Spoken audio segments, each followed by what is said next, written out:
jenis pasar modal. Di sini yaitu ada dua jenis pasar modal, teman-teman. Pertama ada pasar perdana adalah jenis pasar modal di mana penawaran saham emiten dibuka untuk pertama kali sebelum dicatatkan pada Bursa Efek Indonesia.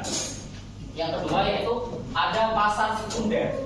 Nah, pasar sekunder ini jenis pasar modal yang memperjualkan saham yang telah melewati masa penawarannya di pasar perdana.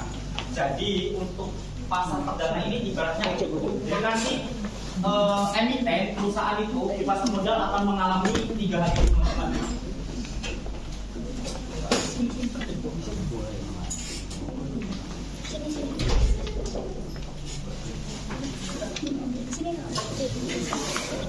Kelihatan nggak?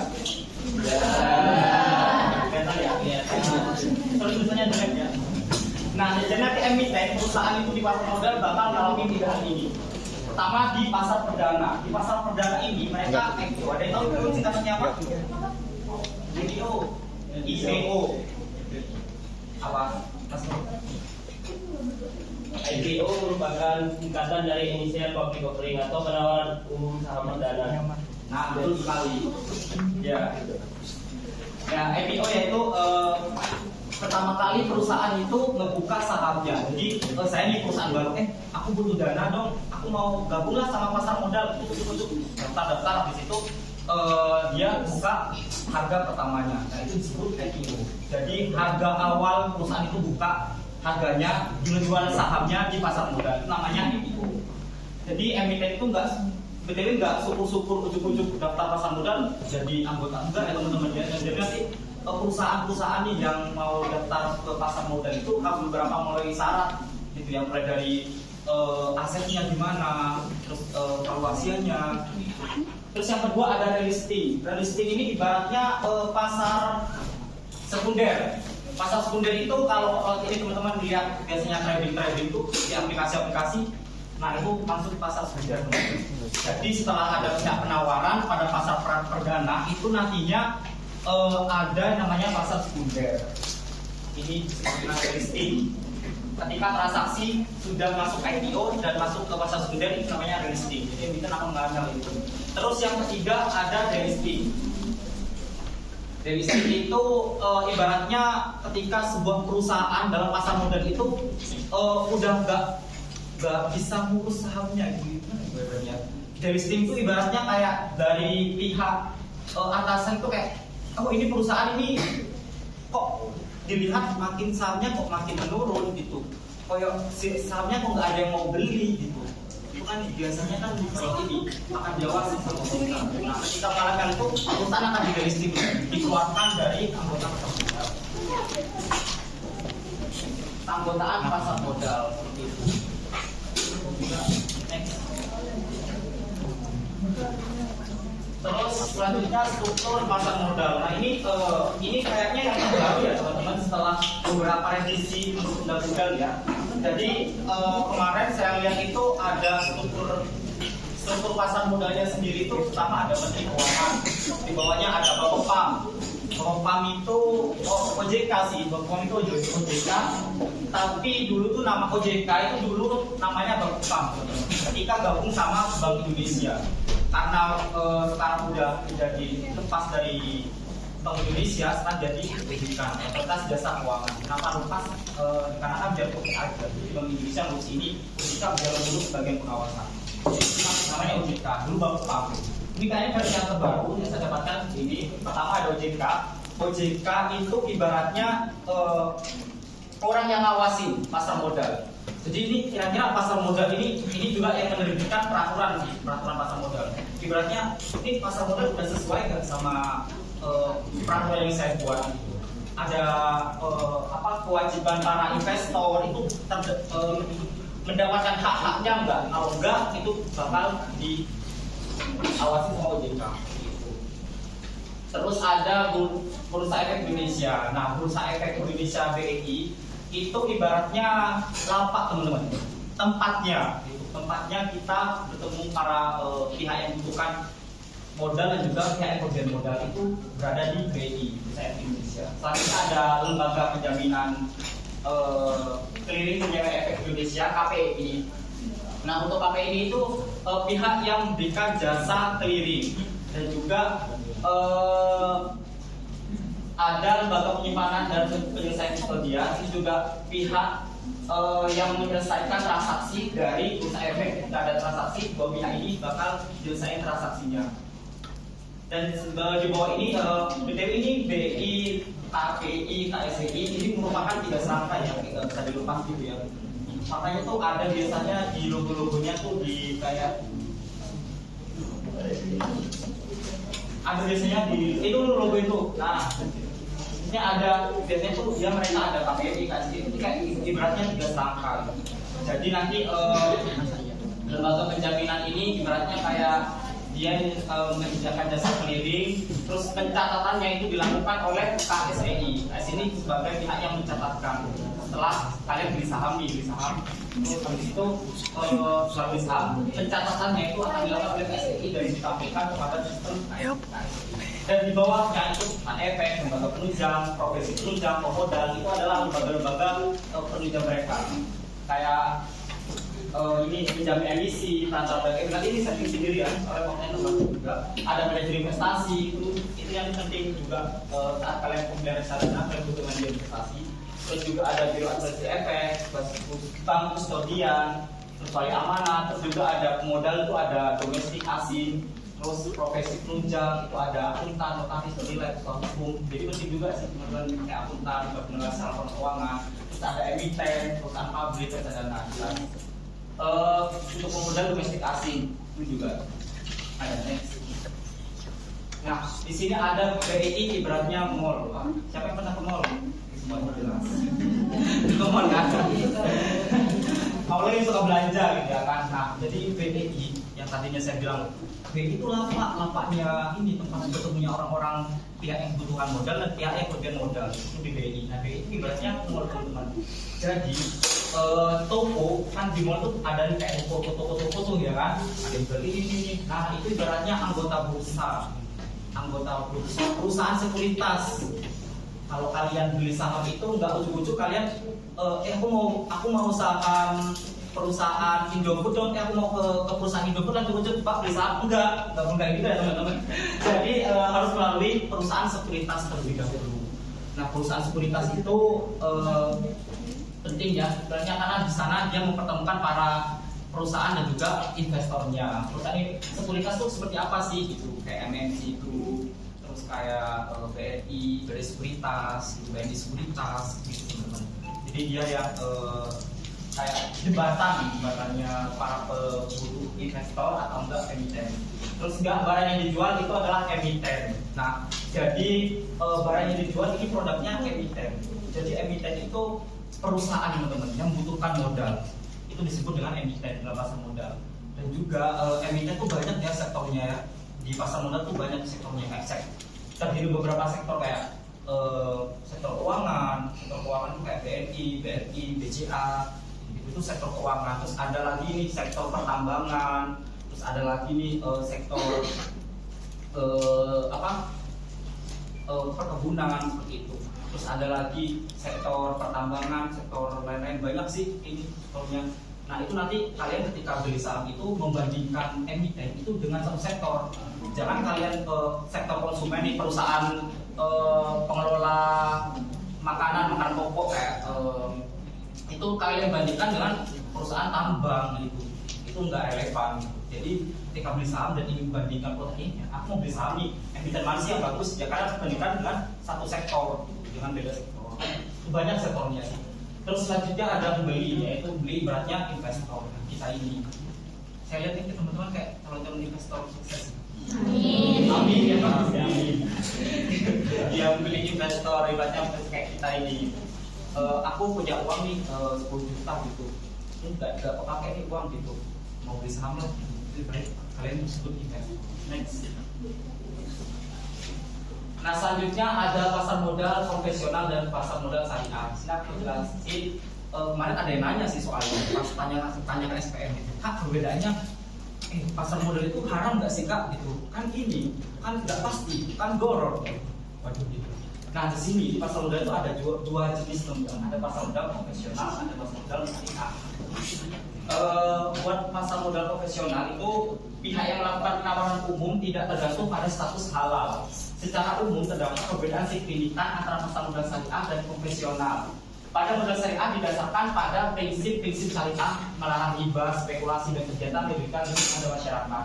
Nah, sedangkan konvensional itu juga. Nah, sedangkan pasar modal syariah itu memperhatikan kriteria emiten penjual saham. Penjual saham harus sesuai dengan prinsip Islami dan bersih dan tidak bersifat manipulatif. Terdapat kaidah fikih muamalah yang menyatakan bahwa pada dasarnya semua bentuk muamalah boleh dilakukan kecuali ada dalil yang mengatakannya. Nah, jadi perbedaannya ini jadi kalian nggak takut nggak harus takut gitu ya. Pas modal itu haram nih, enggak. Soalnya sekarang tuh canggih teman-teman ya. Apalagi kalau di aplikasi nih, kalian kalau lagi trading atau pengen beli saham, itu tinggal ada fitur sekarang kayak fitur syariah. Kalian tinggal klik itu semua produk yang keluar itu tuh bakal syariah. Sebenarnya apa sih kak sebenarnya itu kok kita dibedain dua gitu ya? Jadi teman-teman, pasar modal syariah itu nggak mau menerima perusahaan-perusahaan yang kegiatan operasional, kegiatan bisnisnya itu melanggar ketentuan syariah Islam. Kayak apa sih? Kayak ada perusahaan alkohol. Karena alkohol kan di Indonesia di dalam syariah kan diharapkan nih. Nah, pasar modal syariah nggak mau tuh menerima emiten yang kayak gitu. Kayak, mungkin ada pabrik camilan daging babi gitu ya kan, itu nggak mau nih pasar modal syariah karena haram dalam pasar modal syariah. Nah, untuk konvensional itu bebas, jadi nggak terbatas. Seperti itu. Next. Nah, produk pasar modal. Oke, untuk produk pasar modal sendiri itu ada 5 teman-teman. Pertama ada saham, ada obligasi, ada reksadana, ada ETF, exchange fund, ada derivatif. Jadi derivatif ini adalah kontrak finansial antara dua pihak atau lebih untuk membeli janji dalam jual beli aset atau komoditas. Aset ini menjadi objek yang diperdagangkan pada waktu dan harga yang telah disepakati. Jadi ini ibaratnya derivatif ini kontrak. Contoh dalam bisnis itu biasanya pada kontrak-kontrak ini ya yang melibatkan valuta asing ya, kayak mata uang negara asing. Kayak kita aku punya bisnis perdagangan gitu ya kan. Aku mau ngejual nih ini nilai kontrak ini sebesar 20 juta. Nah, ketika dirupiahkan dalam dolar itu sekitar 30 juta dirupiahkan dalam dolar. Nah, kan dolar itu kan fluktuatif ya teman-teman ya. Berubah-ubah maksudnya, berubah-ubah. Nggak sepati besok udah jadi ini dolar menguat gitu. Nah, itu makanya adanya derivatif itu seperti itu. Jadi nanti jadi aku mau ngejual kontrak ini sebesar 20 juta kalau dijualkan 30 juta, besok harganya harus segitu juga, nggak boleh kurang dan boleh lebih. Derivatif seperti itu haram namanya. Itu di manajemen kok diajarin juga.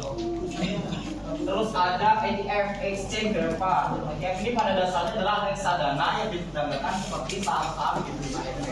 Jadi sama sebenarnya 11-12 sama reksadana, tapi perbedaannya terletak pada seperti diperjualbelikan kayak saham. Terus ada yang ketiga ada reksadana.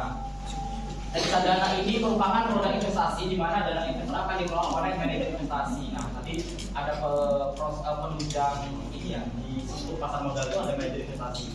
Nah, jadi manajer investasi ini teman-teman kalau kalian beli reksadana, kalian tenang aman. Jadi nggak usah analisis ini kan gitu. Itu akan dijual oleh pasar manajer investasi seperti itu. Jadi kalian punya uang nih, aku mau beli reksadana ini. Nah, nanti uang kalian itu akan diserahkan ke manajer investasi untuk dikelola. Manajer investasi itu nanti bakal membeli saham mana aja atau reksadana mana aja itu dari manajer investasi.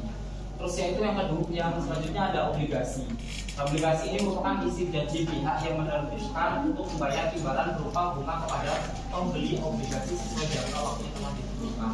Jadi obligasi ini berarti surat utang tersebut. Jadi aku mau menerbitkan obligasi nih, aku butuh uang segini, nanti aku bayar bunga segini. Nah, itu namanya obligasi. Tapi dalam jangka waktu lebih dari 1 tahun ya obligasinya. Itu. Terus yang terakhir itu ada saham. Nah, saham ini biasanya tren ya. Itu dalam pasar modal itu tren kalangan teman-teman investor. karena lebih suka main saham mungkin karena ini, tapi saham itu returnnya paling tinggi dan juga risikonya otomatis juga tinggi teman-teman. Tapi begitu juga tuh saham ini adalah surat berharga yang menjadi bukti kepemilikan atas sebuah perusahaan. Jadi kalian ketika memiliki saham, kalian berhak atas perusahaan tersebut. Ibaratnya juga memiliki perusahaan seperti itu. Tapi kalau sahamnya beli 100.000 ya enggak ini teman-teman. Minimal ya 100 juta itu baru. itu. Jadi yang pertama itu resiko paling tinggi itu saham. Tapi dia juga keuntungannya lebih tinggi daripada obligasi dan reksadana hitungannya seperti itu. Tapi kalau kalian ingin nanti itu ada ya teman-teman investor profil risiko itu nanti ada namanya investor moderat gitu. Terus ada investor agresif gitu ya. Kayak ibaratnya terus ada investor apa lagi? Oke. Nah ini nanti ini ya profil risiko. Jadi kalian akan dikelompokkan dengan ini. Aku ini masuk tipe investor apa sih gitu? Investor moderat kah, agresif kah gitu. Jadi kalau investor agresif ini berarti investor yang kayak orang itu ngambil untung, pengen untung gitu. Aku pengen untung gede lah gitu. Gak apa-apa risikonya, gak apa-apa uangku risikonya bakal di sini, gak apa-apa. Itu kalian tipe-tipe agresif. Investor agresif yang kedua ada investor moderat. Itu ibaratnya tengah-tengah. Aku pengen untung, tapi aku gak mau terlalu rugi juga sih, risikonya aku gak mau tinggi gitu. Nah itu kalian tergantung ini, namanya investor moderat. Ada di bawahnya itu investor konservatif kalau tidak salah. Itu kayak ibaratnya cuma aku gak mau rugi lah, aku pengen return aja gitu. Gak apa-apa, uangku keuntungannya gak tinggi, yang penting aman dari inflasi gitu. Jadi termasuk dalam investor. Next. Nah sekarang mengapa perlu investasi? Investasi pada dasarnya adalah salah satu bentuk penanam modal dengan harapan dapat keuntungan di masa yang akan datang. Kenapa sih kita harus investasi gitu? Kenapa sih gitu? Kalian belajar pasar modal, otomatis kalian harus investasi dong. Karena teman-teman, investasi itu sebenarnya bentuk cara kita mengamankan uang juga bisa dari inflasi, mengatasi inflasi itu. Nantinya jika kita daripada kita menabung, akan sebaiknya uang itu diinvestasikan. Karena apa? Karena tiap tahun itu bakal ada namanya inflasi. Saya mau jelasin pakai grafik gini-gini, tapi videonya kayak ini.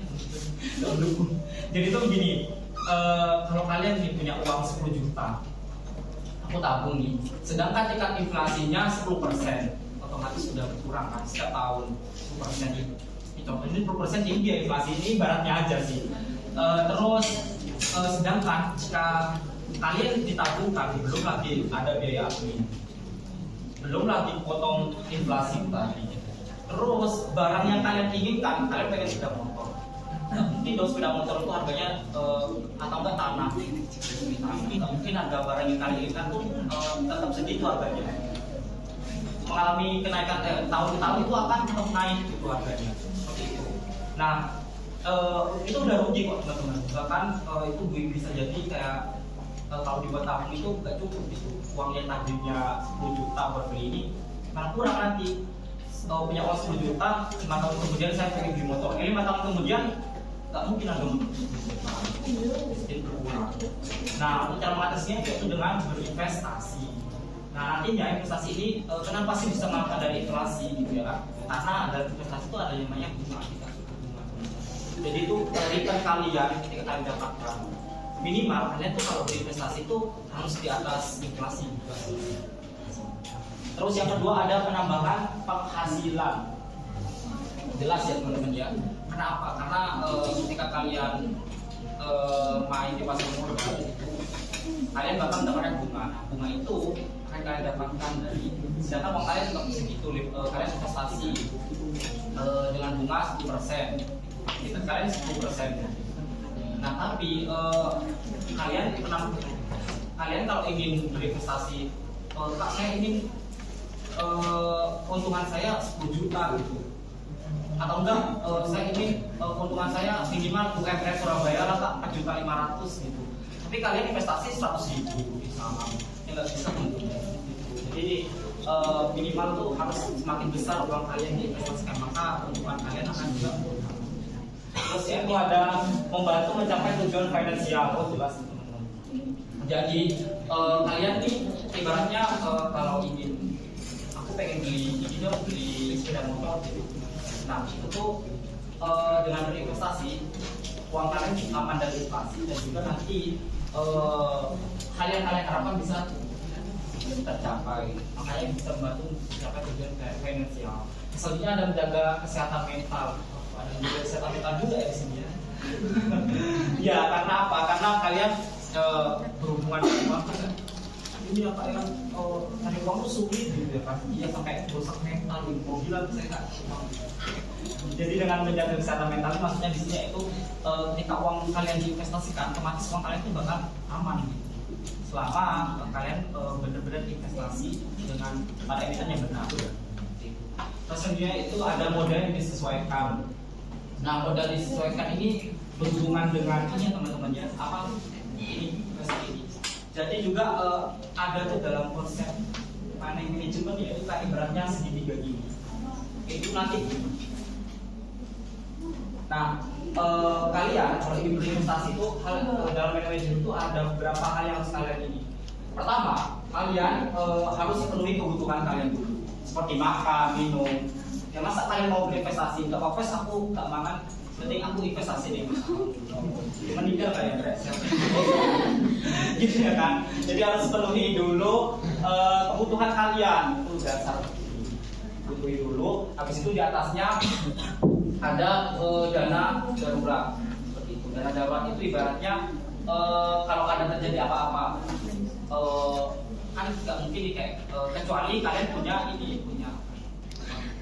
Jadi setelah kebutuhan ini udah terpenuhi, kebutuhan dasar kebutuhan pokok udah terpenuhi, terus atasnya itu ada kebutuhan darurat, dana darurat dibuat nanti kalau ada apa-apa. Kita nggak tahu nih kira-kira kedepannya kita kayak jadi apa tiba-tiba apalah terjadi apa masalah itu butuh biaya yang besar. Nah itu kalian harus punya dana darurat. Terus baru di atasnya itu ada investasi, uang investasi. Jadi uang investasi berarti kayak uang cuma uang sisa, kayak uang sisa. Ini aku punya uang 100.000 ini nggak pakai apa ya, daripada diambilin lebih baik diinvestasikan aja. Nah itu baik. Ibaratnya uang investasi. Terus ada financial freedom. Financial freedom yang saya jelaskan tadi itu juga termasuk financial freedom. Terus next, resiko investasi pasar modal. Nah jelas ya kalian ketika kalian ingin keuntungan dalam bisnis itu ya kadang ketika kalian ingin keuntungan otomatis ada risiko yang harus kalian hadapi. Jadi di pasar modal pun juga begitu gitu. Nah risikonya itu pertama ada risiko daya beli, di mana risiko yang terjadi akibat kemungkinan perubahan tingkat harga atau inflasi, di mana perubahan harga sangat signifikan dan bisa mempengaruhi perkembangan investasi.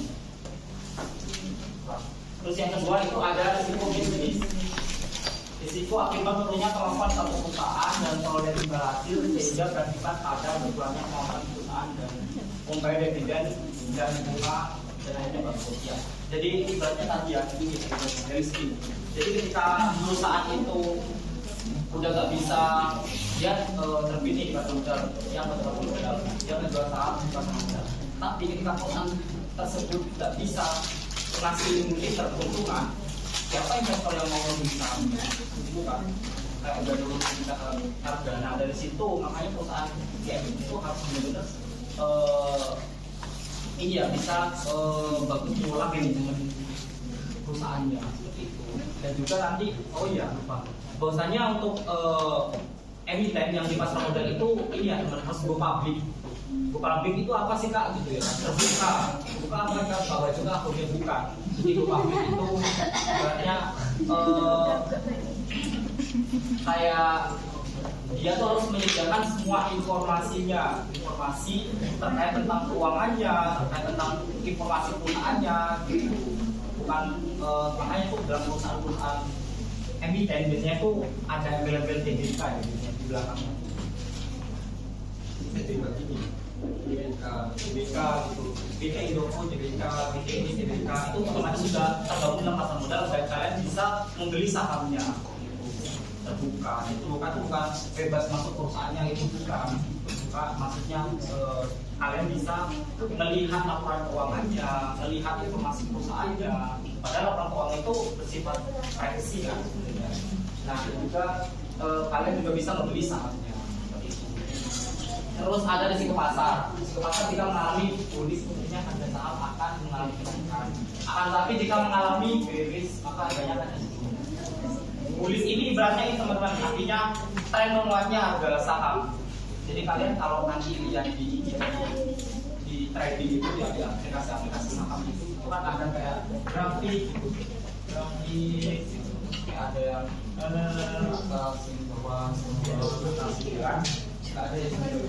Jadi kayak gitu ya teman-teman. Nah itu tuh kalau trennya, kalau garis-garisnya ini ke atas, itu namanya dengan bullish. Bullish itu tren menguatnya harga saham. Jadi itu lagi menguat, lagi bagus-bagusnya, lagi menguat-menguatnya nih, lagi menguatnya nih harga saham sampai bullish. Sedangkan bearish itu harga akan cenderung turun. Tren turunnya harga nanti bakal dibahas juga ya di episode berikutnya. Selanjutnya ada risiko tingkat bunga. Risiko tingkat bunga itu adalah risiko yang terjadi akibat naiknya bunga, biasanya menekan harga suatu barang. Ya, jadi kayak ibaratnya ada namanya tingkat suku bunga, gitu ya. Kayak ditentukan oleh pemerintah. Itu sebenarnya tingkat suku bunga sekarang sebesar 7%, umpamanya itu juga ngaruh ya teman-teman. Kebijakan pemerintah yang seperti itu juga ngaruh. Itu bro melalui kebijakan moneter. Ya, kebijakan moneter. Jadi bunga juga dalam suatu harga itu juga ngaruh sama keputusan pembeli investor mau beli saham. Otomatis investor kalau mau beli saham harus yang tinggi kan harganya. Next. Selanjutnya hindari resiko investasi. Nah dari sini ini udah dijelasin nih resiko-resikonya kalian beli modal. Nah itu ada juga gimana sih biar menghindari resiko tersebut gitu ya kan. Pertama pahami tujuan investasi kalian. Jadi sebenarnya kalian itu investasi buat apa? Apa mau beli, apa mau buat motor kah, apa mau nikah kah, gitu. Harga itu sekarang mahal kah, gitu. Kenali paham itu investasi kalian. Yang kedua yaitu kenali profil risiko yang benar dan tadi itu ya. Yang moderat, kalian itu sebenarnya investor termasuk investor apa sih? Kak, aku pengen ngejar return sih, aku pengen bunga yang tinggi, apa keuntungannya tinggi gak apa-apa, risiko nanti bisa rugi lah atau nggak apa-apa. Ini berarti kalian investor agresif. Terus nanti ada yang tentukan batas investasi. Nah, kalian kalau yang udah aku jelasin ini ya, manajemen kayak sedikit ini, itu tuh kalian investasi itu pakai uang cuma-cuma dulu. Jangan uang buat makan, kalian harus pakai investasi. Terus kalian pakai apa? Ya seperti itu. Jadi tentukan batas investasi dan juga kalian jangan maksa juga ya uang 10 juta. Ini kayaknya aku kurang nih uang 10 juta buat investasi. Emang kalau batas uang kamu segitu buat investasi, mau berapa aja kan? Jangan maksa. Itu bakal berpengaruh sama kondisi finansial kalian. Jadi kalian bisa ini ya, bisa financial business. Soal keadaan ekonomi yang menurun. Terus selanjutnya kuasai analisis teknikal dan fundamental. Oh jelas nih teman-teman. Jadi analisis teknikal dan fundamental itu ibaratnya pedang sama tameng ya. Jadi ketika kalian terjun ke medan perang teknik pasar modal, kalian harus kuasai analisis teknikal dan fundamental. Apalagi saham. Kenapa hal itu? Karena ketika semakin kalian tahu kuasai analisis teknikal dan fundamental, kalian bisa kayak harga pasar saham, jadi itu gimana, terus bisa nentuin keuntungan kalian, memaksimalkan resiko, meminimalisir resiko, memaksimalkan keuntungan kalian. Gitu. Nanti bakal dijelasin di episode selanjutnya. Makanya kalian hadir ya. Terus next. Nah, persilakan presentasi Anda sekarang. Nah, 5 langkah mudah. Pertama, buka rekening di perusahaan sekuritas. Buka dari perusahaan sekuritas. Tadi yang udah aku jelasin. BTW kita kalau perusahaan sekuritas itu kita bermitra sama MNC Group ya. Pertama buka rekening dulu. Terus habis itu sisihkan nominal dana untuk beli saham. Nah, karena apa kalian investasi itu pakai uang ya teman-teman, bukan pakai beras. Biaya tentukan saham yang ingin dibeli gitu, yang udah jelasin tadi. Kalian itu jadi itu nanti dalam emiten itu kan tadi udah jelasin dibagi beberapa sektor ya, ada sektor keuangan, ada BNI gitu. Itu tuh kalian ini mau di sektor apa? Nah, emang beda ya kayak sektor jelas beda teman-teman, dan juga pergerakannya itu juga beda teman-teman. Jadi contoh nih, kalau kalian udah tahu ini nggak permainan itu stock lab itu kan ada tuh kayak sektor keuangan itu kan ada kayak harga-harganya tuh, tapi nggak tahu sih tahu nggak keuangan. Nah itu kan ada harganya itu berbeda. Nah itu tuh menunjukkan tingkat seberapa fluktuatifnya sektor tersebut gitu. Contoh nih, kalau di Indonesia tuh sektor pertambangan ya yang paling tinggi. Nah itu tuh kalau kalian tapi ritnya paling tinggi juga. Kalau kalian pengen beli saham yang tinggi itu bisa diterjun di sektor pertambangan. Terus kalau beda ya setiap negara tahu. Kalau kayak di Korea itu K-pop itu dia fluktuatif sangat tinggi juga. Dan juga kalau aku ingin aman-aman aja sih kak gitu kayak mau terlalu berisiko tinggi juga gitu kan, kalian bisa pergi di sektor keuangan itu main aman. Terus sektor konsumen ya juga sektor konsumen itu kayak perusahaan-perusahaan yang Indofood, perusahaan ya Amerika gitu yang memproduksi kebutuhan pokok. Terus yang selanjutnya ada sektor Anda ya jelas karena rekening sekuritas, rekening ADN ya namanya, dana sekuritas sama rekening kalian di ini beda ya teman-teman ya. Jadi nanti makanya kalian buka rekening dulu di perusahaan sekuritas karena kan apa beda sama rekening yang kalian punya Brimoni itu beda sama rekening ADN. Misalnya ada beli saham secara rutin setiap periode. Nah, beli saham secara rutin ini ibaratnya kalian nabung yuk saham. Bedakan investasi dengan nabung saham yang juga. Nah, untuk beli saham juga ini kalian nggak boleh di satu sektor juga. Ada yang mengatakan kayak harus di beberapa sektor untuk meminimalisir terjadinya rupiah. Jadi ketika kalian punya saham sektor tambang nih lagi turun, tapi kalian juga punya sektor di konsumen yang sekarang lagi menguat. Next. Nah, selanjutnya ada tutorial.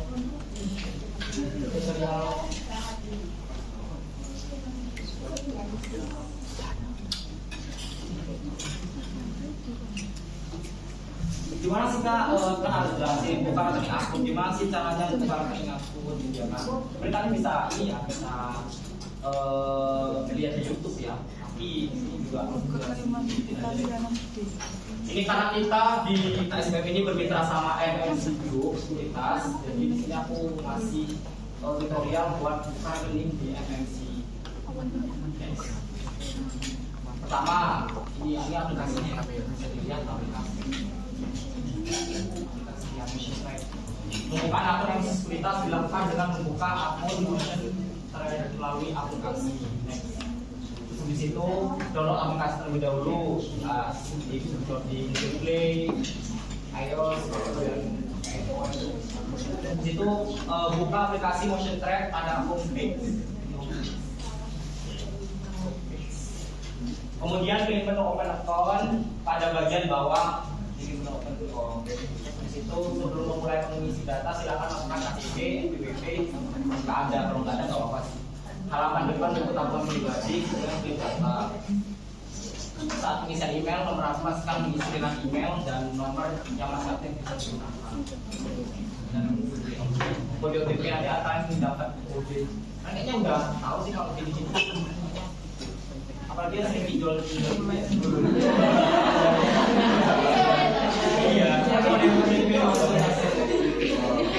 itu next. Next. Silakan masukkan kode yang ada kode sales. Oh ya, ini sales di FBUTM ya. Terus habis itu isi data pribadi, semua data pribadi dari Anda, kalian masih data pekerjaan, data sekolah. Terus ini kita lihat investor adalah warga negara WNI yang benar tidak menjual kebanyakan negara lainnya. Mengisi data profil. Nah, ini ibaratnya hubungan sama ini ya, saya jelasin tadi. Karena isinya data-datanya benar-benar sesuai dengan kondisi kalian. Gitu. Kalau kalian lagi krisis pangan nih, nggak punya beras di kosan, itu kalian klik kalau ada klik. Jadi nanti berhubungan sama ini. Kalian termasuk investor yang mana? Makanya kalau isi data provinsi itu harus benar-benar sesuai dengan kondisi finansial. Next. Mengisi data bank kemudian masing-masing investor yang digunakan untuk mengalihkan dana dari bank EDM ke bank pribadi investor. Next. Upload foto EKTP, klik tombol di tengah, pastikan tidak boleh jelas yang ya udah tahu sih teman-teman yang sering minjem uang itu ini kan ya kan sama next. Silakan ya angkat tangan itu next. Silakan foto selfie diri ya, ini udah tahu kayaknya teman-teman. Nanti aku share juga di tanya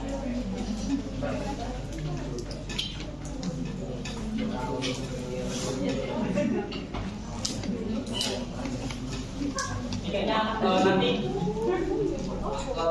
saya share gitu kan PPT open account-nya tutorialnya itu ke grupnya biar kalian bisa praktekkan sendiri. Sudah pinter sih. Thank you for your attention. I'm attending me. Nah biasanya kan kalau sekarang kan lu punya uang, lu punya puasa gitu ya. Kalau kita nih, lu punya uang, lu bisa puasain puasa muda.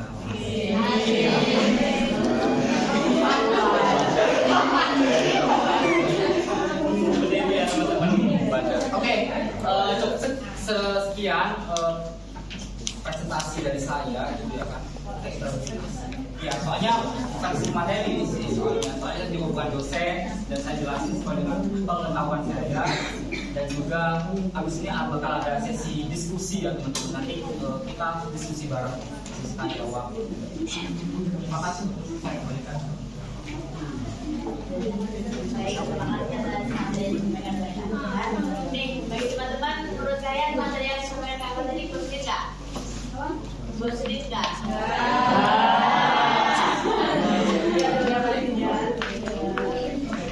Karena materi yang disampaikan kakak tadi sangat bermanfaat kita, bisa kita lebih paham mengenai pasar modal. Baik, masuk ke sesi selanjutnya yaitu sesi tanya jawab. Silakan untuk teman-teman yang mau bertanya mengangkat tangan dan menanyakan pertanyaannya. Apa yang 3 pertanyaan? Nanti izin masuk pertanyaan paling menarik nanti diberi sama Bapak dapat hadiah setiap pertemuan kawan-kawan dari aku. Dapat 1 lot. Dapat 1 lot BRI. Ya udah ya. Jadi enaknya langsung jawab apa yang kamu dulu. Baik, Bapak bisa perkenalan diri lalu dikatakan pertanyaan. Oke, perkenalkan. Buka dong maksudnya biar tahu teman-temannya. Berdiri Kak. Kakak. Oke, perkenalkan. Assalamualaikum warahmatullahi wabarakatuh. Oke, perkenalkan nama saya Najla Rohma dari Ekonomi Pembangunan Angkatan 22. Izin bertanya Kak, untuk kita sebagai pemula yang ingin belajar dan berpartisipasi dalam kayak apa pasar modal itu, kita awalnya dari mana Kak untuk berinvestasi? Dalam produk-produk itu apa yang harus dilakukan? Selanjutnya. Assalamualaikum warahmatullahi wabarakatuh. Nama saya Dewi Alantari. Izin bertanya, bagaimana jika kalau kita berinvestasi investasi tapi rugi, itu apa yang harus kita lakukan? Jual sahamnya atau bertahan? Terus itu kenapa nggak pakai investasi emas aja yang resikonya nggak besar? Maksudnya kalau emas kan investasi emas sama pasar modal ini lebih baik yang mana?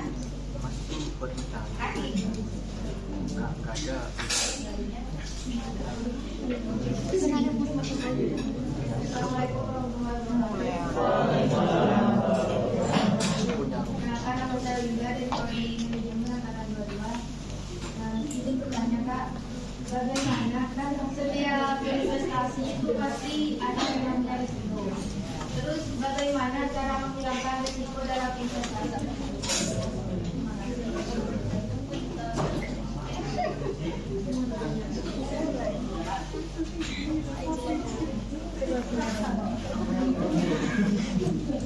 Oke, makasih atas pertanyaannya. Ini aku mau ada beberapa 3 pertanyaan ya. Pertama itu ada sebagai mulai apa sih Kak yang paling aman gitu kan. Terus ini aku mau jawab semuanya. Jadi buat teman-teman nih yang udah aku jelasin tadi ya, ada beberapa produk pasar modal, ada 5. Soalnya yang paling ini tuh risikonya sama. Kalau aku saranin ke teman-teman, kalau untuk pemula jangan main saham dulu ya. Kenapa? Karena risikonya tinggi dan juga itu kayak butuh analisa yang kuat juga, penguasaan terhadap analisis teknikal, fundamental itu harus tinggi juga, harus kuat juga dan harus pintar. Juga sih. Nah, kayak bisa tahu lah itu apa sih caranya menganalisis teknikal. Nah, yang kedua itu ada obligasi. Obligasi itu ibaratnya surat utang. Kayak kalian ngasih pinjaman ke teman. Tapi dari teman kan nggak ada bunga ya. Tapi kalau di pasar modal itu sudah berbunga. Jadi selama kalian bisa beli obligasi, tapi kelemahan di obligasi ini minimal saldo biasanya. Obligasi itu kadang ada minimal saldo 1 juta, kayak yang gede. Kalau subsidi mah nggak bisa. Terus ketiga ada reksadana. Nah, reksadana ini biasanya paling terjangkau ya, ada yang terjangkau juga. Terus dan paling aman juga buat para pemula. Kenapa? Karena di reksadana itu nanti uang kalian tuh bakal dikelola dibantu sama manajer investasi. Manajer investasi itu nanti ngelola uang kalian invest 100.000 sama manajer investasi itu yang ngelola. Jadi kalian cukup tengok seperti itu. Dan juga dan aku saranin nih, jujur aku sendiri itu jujur belum terjun ke saham. Jujur ya. Karena apa? Karena menurutku pertama aku merasa analisis teknikal dan fundamental masih kurang gitu. Aku masih belajar gitu juga. Terus sekarang Kak, berarti Kakak jelas ini nggak terjun di pasar modal ya? Oh enggak, saya terjun. Sekarang saya lagi main ini si reksadana, tapi yang paling aman. Nah itu aku bentuk dana darurat di reksadana. Jadi aku jelasin itu yang ini, yang habis buka pokok itu harus dibentuk dana darurat. Nah itu dana darurat aku main di reksadana, aku naruh di reksadana. Dan apa ya? Menurutku aman-aman aja sih, kayak selama ini. Dan aku lihat returnnya masih ya, meskipun masih lihat barusan tadi masih sekitar 1% berapa gitu ya kan. Tapi reksadana itu hal yang cocok buat para pemula. Meskipun returnnya nggak setinggi saham ya, tapi lumayan lah buat ngamanin uang kalian dari inflasi ya kan. Seperti itu. Jadi kalau saran saya main reksadana. Itu sih. Terus pertanyaan kedua ketiga aku mau lempar ke biar sekalian dapat bocoran materi yang kayak disebut berikutnya ya. Aku mau lempar ke teman-teman ini dong. Pertanyaan kedua. Siapa yang mau jawab? Iya, teman ngurus. Berdua. Sebelum dilempar mungkin aku bisa nambahin saja pertanyaan. Oh iya, boleh. Apa sih yang perlu disiapkan untuk para pemula yang ingin mulai berinvestasi? Pertama, otomatis kan tempat kalian harus menyiapkan tempat kalian untuk berinvestasi, yaitu sekuritas itu sendiri. Biasanya untuk teman-teman pengurus membuka MNC sekuritas, dan untuk pemula kami sarankan ada Ajaib, ada Sombik. Itu dua sekuritas atau dua aplikasi jual beli baik saham, reksadana maupun obligasi yang apa ya, user interface-nya ataupun tampilannya itu sangat mudah dipahami untuk teman-teman pemula. Terus yang kedua, apa yang perlu disiapkan? Tentukan dulu instrumen investasinya yang tadi dijelasin sama Mas Gofar. Ada reksadana, obligasi, dan juga saham. Dan untuk teman-teman pemula lebih saran di reksadana. Kenapa? Karena resikonya kecil banget. Aku bisa pastiin kecil banget. Karena apa? Karena sudah diatur oleh manajer investasinya. Jadi teman-teman gak usah perlu menganalisa fundamental, teknikal, gak usah menganalisa, tinggal pilih aja manajer investasi yang mana ataupun yang terpercaya untuk mengelola dana-dana kalian. Nanti bakal dikelola, tinggal beli, masukkan dananya yang mau disimpan di reksadana, lalu tinggal tunggu aja perkembangan return dari reksadana tersebut. Itu sih langkah-langkah awal. Tentunya saran saya pakai uang dingin ya, ataupun jangan pakai uang pinjaman, uang pinjol, jangan uang panas, jangan pakai uang panas, jangan sekali pakai uang panas.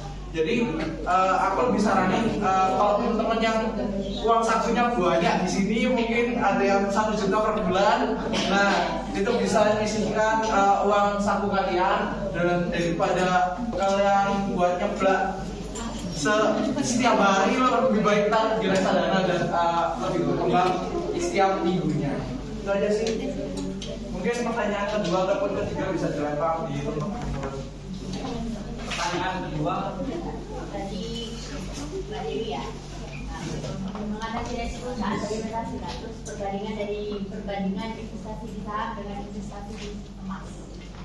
nah ya, misal bisa jawab. Perbandingan investasi di saham dan investasi di emas. Ini langsung saham dari Mas aja langsung ya. Ya. Nah, kalau di saham kita kan ada perusahaan nih, ada perusahaan yang berjalan di belakangnya. Kalau emas, jujur, emas itu harganya fluktuatif ya. Fluktuatif tergantung harga emas tersebut, mengikuti harga emas. Misal tahun ini emas harga berapa dolar? Nah, sekarang 1 gram dinyentuh 1.050.000 per gram. 50 per gram ya itu. LM ya, logam mulia ataupun emas kan ada emas bentuk perhiasan sama bentuk batangan.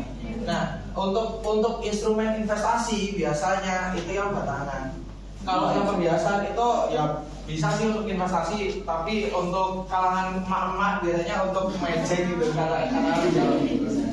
Jadi emas itu bisa berbentuk batangan atau kalian dalam persis kayak saham gini. Ada cacat mas?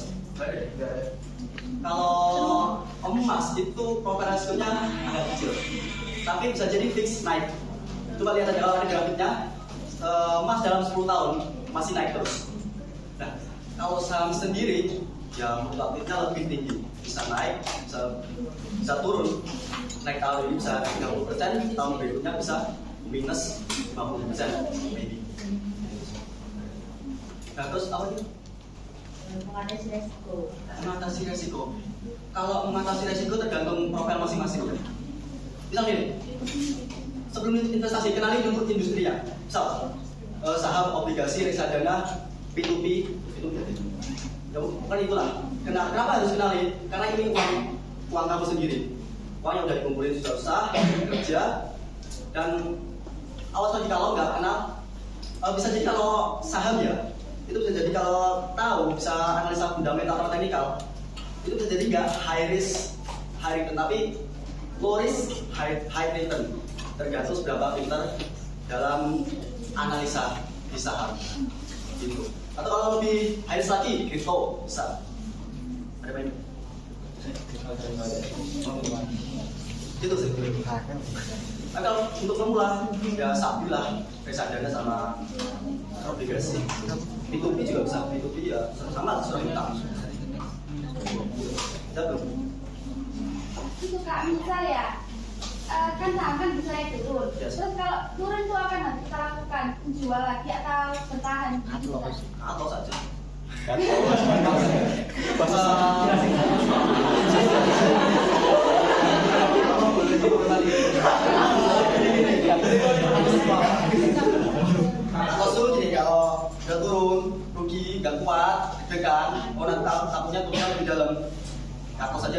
tapi tergantung. Misalkan ada dua-dua nih, bisa trading atau investasi. Kalau trading ya itu masih dipanjang sih. Nanti dulu. Nah ini aku jelasin nih. Belum.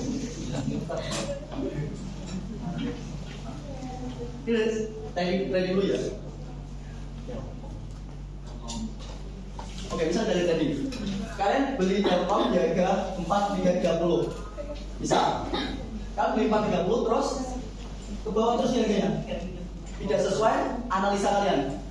Malah ke bawah terus, tapi kalian di sini di saham trading, sedang melakukan trading, bukan investasi. Kalian nggak kuat nih. Ya udah, cut loss saja nggak apa-apa kalau trading.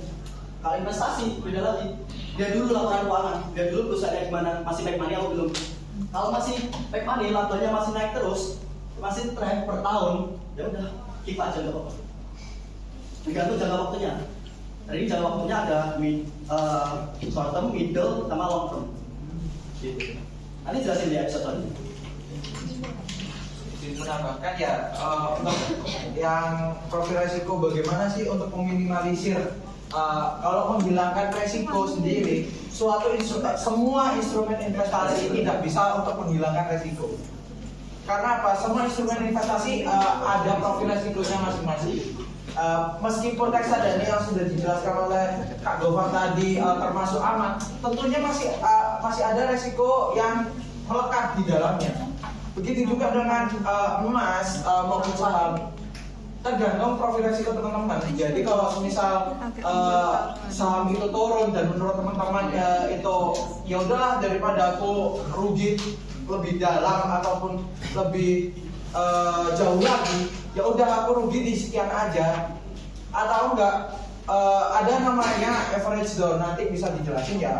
Aku sekilas saja review aja di awal. Ada yang namanya average down. Apa sih average down? Semisal kalian beli di harga 4.000, 3.000, terus saham itu turun di harga 2.000. Nah kalian bisa beli di harga 2.000 lagi. Jadi kalian beli dua kali, di harga 3.000 dan juga di harga 2.000. Nanti harga rata-rata suatu saham itu juga akan turun.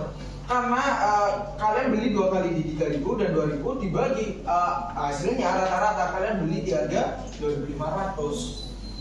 Itu salah satu cara untuk menghilangkan resiko dan juga meminimalisir lah setidaknya resiko dalam bermain saham. Of course tentunya kalau teman-teman mau belajar mengenai saham lebih dalam, nanti ada materi-materi ngopi saham episode selanjutnya yang membahas lebih dalam lagi bagaimana cara membaca laporan keuangan melalui laporan fundamental dan analisis teknikal maupun fundamental. Nanti bakal dijelasin lagi di episode-episode ngopi saham selanjutnya. Jadi saranku tetap stay tune aja dan juga tetap ngikutin acara ngopi saham selanjutnya. Terus untuk pertanyaannya yang ke Udah jadi cara menggunakan resiko saat berinvestasi. nah tadi udah sih. Oke, itu aja sih. Oke, teman-teman, saya tambah ya. Tadi kayaknya bingung ya cut loss itu apa gitu ya. Sama dulu saya waktu baru-baru gabung di pasar modal itu juga gitu benar-benar bingung ya. Ketika masuk di SPM ya, dulu kan pemula nih. Kayak mereka datang tuh kayak, halo bro, kayak gimana? Tadi apa sekarang main apa? Ini saham ini SNDR gitu. Mana dia apa? Uptrend, downtrend. Saya nggak mau teman-teman kayak gitu. Dulu saya dulu kayak gitu. Masih awal-awal, tapi sejak beriring dengan waktu bisa tahu. Jadi kan kalau teman-teman yang gitu, cut loss itu artinya menjual harga saham dalam keadaan rugi. Kalau harga sahamnya dari 2.000, ternyata makin turun. Itu saya gimana kak? Kalau takut kalian bisa tadi kak bilang cut loss saja gitu. Cut loss itu menjual harga saham. Jadi ketika kalian itu, ya udah kalian jual aja dalam keadaan cut loss. Banyak sebenarnya istilah-istilah gitu. Hanya saya sarani teman-teman jangan aku takutnya ya sekarang ini banyak nih ya di ngopi saham di episode pertama. Tapi di episode berikutnya kalian malah ini mereka satu-satu gitu. Jangan teman-teman tetap ikut ya, soalnya berhubungan banget. Nanti bakal ada istilah kayak uptrend itu apa, downtrend, cut loss, nanti itu stadion jelas itu nanti bakal berhubungan banget. Terus dan keuntungan kalian juga nih belajar nulis tuh kalian kayak ibaratnya dapat materi lebih awal gitu dari kuliah. Saya sendiri itu jurusan manajemen ya. Itu manajemen sih berkaitan banget ya sama pasar modal. Itu materi-materi itu berkaitan sama yang saham, sekuritas, portofolio gitu. Itu berhubungan banget tuh. Dan di kelas saya nih, aku ada beberapa pengalaman tuh yang lucu ya. Ketika dosen kayak nerangin tentang saham preference itu apa, saham ini gitu. Itu tuh anak-anak kita saya dan bersama teman-teman KSPM itu bisa tahu kayak misalnya saham udah tahu pengertiannya, saham preference apa, kayak udah makanan kita gitu loh kayak. Yang lainnya masih gitu. Kayak kita udah kayak terus kemarin dapat tugas kayak kalian cari laporan keuangan perusahaan ini nggak boleh sama teman-teman yang lain. Udah bingung ini cari keuangan di mana, di setting di Google laporan keuangan gitu dan kayak gitu ada caranya. Jadi teman-teman KSPM itu udah ini ya di kelas 10 yang udah gabung KSPM itu kayak udah tahu kayak caranya di IDX, tinggal ketik kode sahamnya NDR, kode sahamnya Unilever, UL, MDR, terus juga ada keuangan nih kayak BRI, BRI, BCA. Jadi kayak tinggal klik. Bahkan banyak yang minta tutor. Pak ini gimana Pak caranya ini? Ini gimana caranya ini, kasih tahu dong gitu. Jadi gimana itu salah satu keuntungan sih. Itu sih makanya saya berharap besok episode berikutnya saya berharap teman-teman bisa gabung. Jadi nggak hanya di matanya tapi aja. Soalnya nanti bakal. Jadi itu sih dari saya. Thank you. Saya berikan dulu. Iya, sedikit tambahan juga.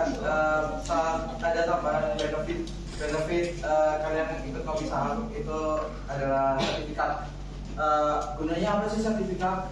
Selain untuk menambah portofolio sertifikat kalian, of course tentunya buat wisuda kan.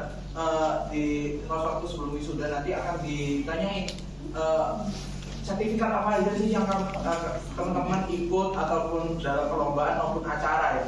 Karena apa? Sertifikat juga cukup penting menunjang portofolio kalian dan juga untuk istilahnya nabung sertifikat untuk wisuda baru entah sertifikat apapun itu ya, tapi salah satu benefit kita juga adalah itu aja sih. Oke, dari penyampaian materi sekaligus jawaban dari pertanyaan-pertanyaan teman-teman tadi, masih ada lanjutannya yaitu penutupan. Teman-teman tadi sudah dapat sendiri ya bahwa dari usaha pertama dari pertama sampai episode terakhir itu sangat bersangkutan sekali. Jadi teman-teman tetap stay tune, ikuti ngopi saham sampai habis ini. Kita udah di akhir acara. Mari kita mengucapkan dalam bersama. Izinkan saya buat menyampaikan kesimpulan daripada hari ini, yaitu investasi merupakan bentuk penanaman modal dengan harapan mendapatkan keuntungan di masa yang akan datang. Nah, langkah awal untuk berinvestasi yaitu di pasar modal. Nah, pengertian dari pasar modal sendiri yaitu tempat perdagangan berbagai produk keuangan jangka panjang. Produk dari pasar modal sendiri ada saham, obligasi, reksadana, equity atau exchange rate fund dan derivatif. Nah, tentunya investasi bagi kita anak-anak muda yaitu untuk mengatasi inflasi, menambah penghasilan, membantu tabungan, menjaga kesehatan mental dan finansial hidup. Sekian dari saya. Apabila ada kata-kata yang kurang berkenan terhadap teman-teman mohon dimaafkan. Wassalamualaikum warahmatullahi wabarakatuh.